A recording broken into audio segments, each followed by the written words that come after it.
Before that the government threatened to arrest priests for saying mass. Obviously mass is prohibited. You can't have mass in a pandemic. You can't pray. You talk to your God and say, to God to give you strength and give you health and pray for your family. You can't do that. You can't go into a church and celebrate mass. Even though if you had social distancing, you could do it. So this is an instant. A priest, basically took it upon himself and said, these people need, there's probably a few older people, probably wanted the mass to get Holy Communion and everything. Wanted the mass. And this priest, obviously, he's a priest, and that's what he does, say mass. So I will leave a link to the description because again, the guards have threatened this priest, more or less publicly warned, if that makes any sense, that he will be held to the full extent of the law for holding a mass. It's a great country what this country's turned into. They start threatening priests. They won't get much luck. It's simple as that. The guards won't get much luck for whoever the guards are. They won't get much luck for threatening the priest. Or, because again, I read a bit of this. So, a Cork priest was warned by Garda that he would be rigorously of the law after celebrate mass with a small contingent. Small, very small.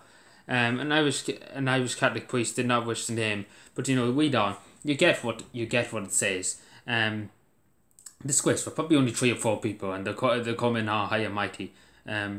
Again, it's a disgrace. It's a disgrace that the guards will go around threatening priests, for having mass, and probably only a few people. I wouldn't mind if they had the whole. Again, they didn't have the whole country in the church. But yeah, people need prayer, because again, when I'm facing times of crisis, my father went for an operation about a month ago. I prayed for him to get through it, and everything. He did get through it, thankfully. But I prayed, and I went down a few times and lit a candle in my local church. Just because again, it's nice to be in a church and pray, and to pray to God for him to get through this operation and to be healthy and everything, and to wish him a speedy recovery, which he did, and thankfully my prayers were answered. So speaking, again, because again, church is kind of one-on-one with God. You can pray anywhere, but a church is kind of one-on-one where you can go in and you can pray, in a church.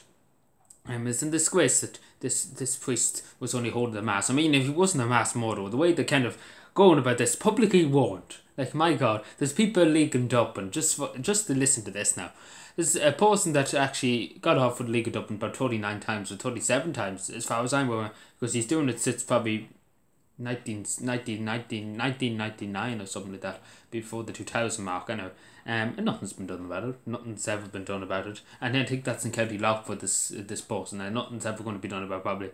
And they go out, and the guards are busy running around, threatening priests. It's really, what are we turning into? Like, seriously, do we have any morals, or do we have any respect for anything? Because again, having 3 or 4 people is not a big deal. And I'll take for watching, subscribe for more, and bye.